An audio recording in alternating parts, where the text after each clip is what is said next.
Hello everyone. पिछले video में हम भारत के संविधान के विकास के बारे में पढ़े थे, उसी को आगे बढ़ाएंगे। पिछले वीडियो में हम 1773 के रेगुलेटिंग एक्ट से लेकर 1858 के भारत शासन अधिनियम तक देख लिए थे। यदि आप उस वीडियो को नहीं देखे हैं तो पहले उस वीडियो के जाके देखें, ताकि ये जो वीडियो होगा उसे समझने में आपको बहुत ज़्यादा सहायता मिलेगा। आइए शुरू करते हैं। सबसे पहले 1861 के भारत शासन अधिनियम को देखते हैं। इसका पहला पॉइंट है गवर्नर जनरल के कार्यकारी परिषद का विस्तार किया गया। दूसरा है अध्यादेश यानी ऑर्डिनेंस जारी करने की शक्ति प्रदान की गई। अध्यादेश एक प्रकार का अस्थायी कानून होता था। 1859 में लॉर्ड कैनिंग 1856 से 61 के द्वारा प्रथम ऑर्डिनेंस सिस्टम की शुरुआत की गई। ऑर्डिनेंस सिस्टम की शुरुआत किसके द्वारा किया गया? तो लॉर्ड कैनिंग के द्वारा किया गया था। आगे है पोर्टफोलियो सिस्टम यानी विभागीय प्रणाली की शुरुआत की गई। विभाग बांटा गया, उस विभाग में किसी एक को प्रमुख बनाया गया, हेड बनाया गया। यही पोर्टफोलियो सिस्टम की शुरुआत हुई। अगला है विकेंद्रीकरण की शुरुआत हुई और बम्बई और मद्रास में उसकी विधिक शक्ति प्रदान की गई। विकेंद्रीकरण मतलब सत्ता का स्थानांतरण हो गया। बम्बई और मद्रास को उसकी विधिक शक्ति जो वापस दे दी गई। आगे देखते हैं। अगला है 1873 ईस्वी का अधिनियम। 1873 में एक ही सबसे महत्वपूर्ण पॉइंट है, ईस्ट इंडिया कंपनी को भंग कर दिया गया था। जब 1858 में जब ईस्ट इंडिया कंपनी से सत्ता ब्रिटिश क्राउन के हाथों में चला गया तो ईस्ट इंडिया कंपनी उसके बाद प्रभावहीन हो गई। तो 1 जनवरी 1884 को ईस्ट इंडिया कंपनी को औपचारिक रूप से भंग कर दिया गया। ये किस कानून के तहत? 1873 के अधिनियम के तहत बंद कर दिया गया। अगला है शाही उपाधि अधिनियम 1976। इस अधिनियम के द्वारा 28 अप्रैल 1876 को ईस्वी को एक घोषणा के द्वारा महारानी विक्टोरिया को भारत की सम्राज्ञी घोषित किया गया था। तो भारत का सम्राज्ञी महारानी विक्टोरिया को कब घोषित किया गया?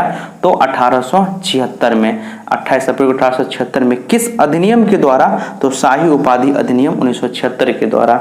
ये प्रश्न परीक्षा में कई बार पूछे जा चुके हैं। 2 छोटे छोटे अधिनियम यहाँ पे थे।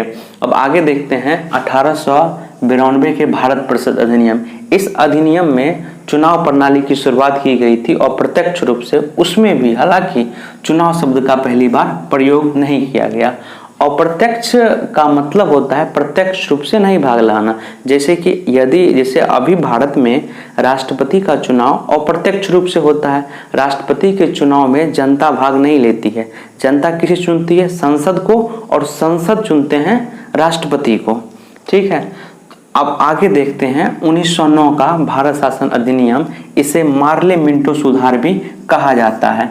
मार्ले और मिंटो, तो लॉर्ड मार्ले इंग्लैंड में भारत के राज सचिव थे और उस समय लॉर्ड मिंटो द्वितीय 1905 से 1910 के बीच रहा था, भारत का वायसराय था। ये लॉर्ड मिंटो द्वितीय है। इससे पहले लॉर्ड मिंटो प्रथम भी रहा था, जो 1807 से 1813 के बीच रहा था। इसमें है कार्यकारिणी परिषद में एक भारतीय सदस्य को रखने की व्यवस्था की गई थी और पहले भारतीय सदस्य थे सत्येंद्र सिन्हा। इस अधिनियम में फिर बजट पर बहस करने का अधिकार, पूरक प्रश्न पूछने का अनुमति दिया गया। आगे है मुसलमानों के लिए पृथक सांप्रदायिक मताधिकार एवं चुनाव की व्यवस्था की गई।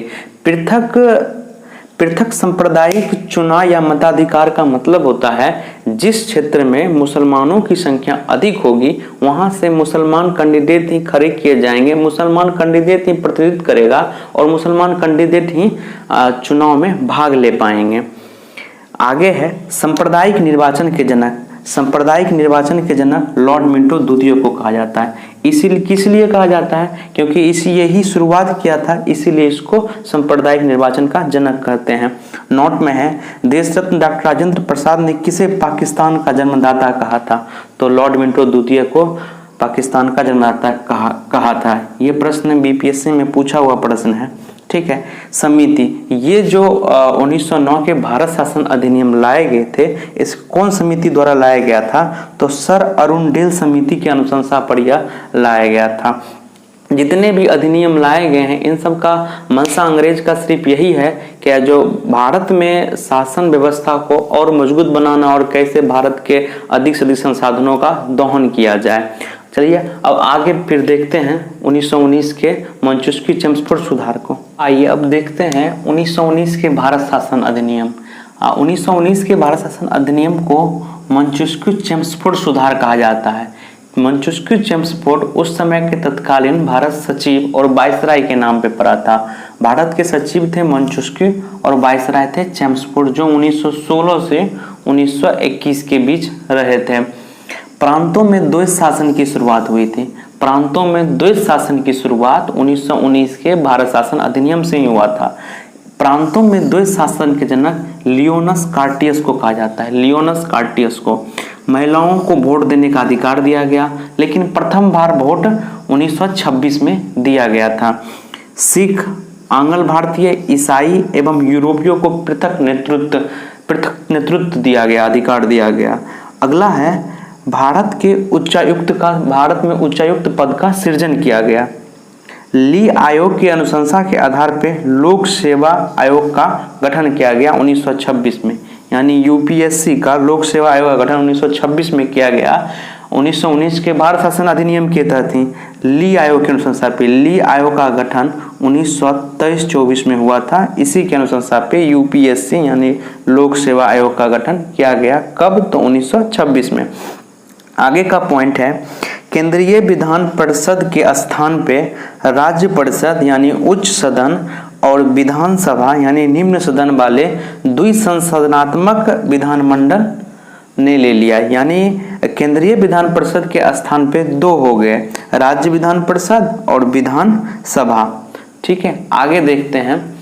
पहली बार राज्य बजट को केंद्रीय बजट से अलग किया गया और राज्य विधानसभा को अपना बजट खुद तैयार करने का अनुमति दिया गया था।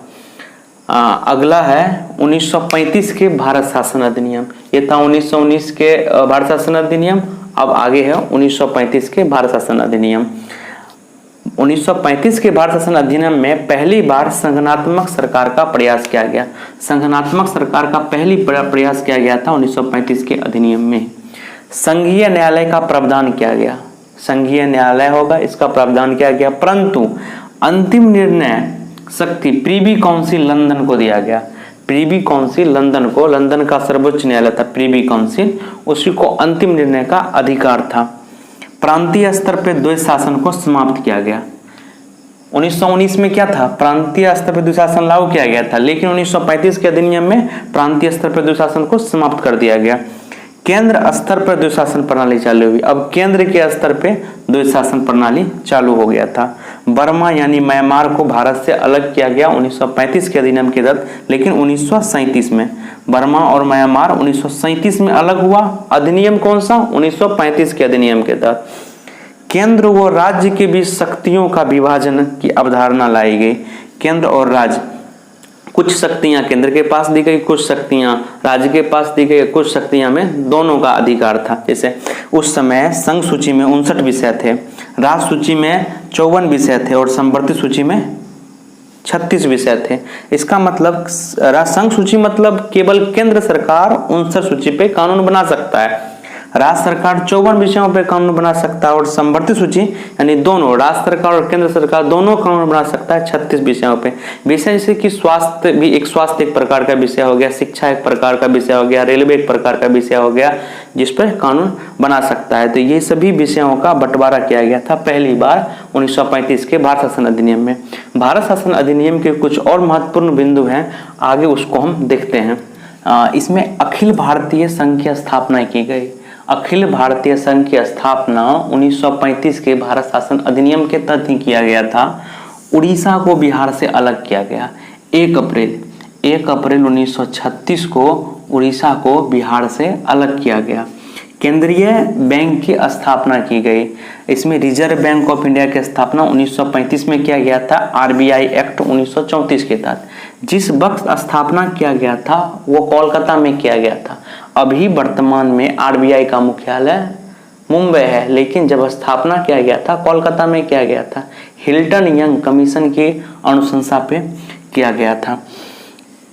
भारत परिषद की समाप्ति की गई, जिसे 1858 में शुरुआत किया गया था। भारत परिषद समाप्त कर दिया गया 1935 के अधिनियम के तहत। इस अधिनियम में 321 अनुच्छेद, 10 अनुसूचियां थी। अवशिष्ट विधायिकी शक्ति वायसराय के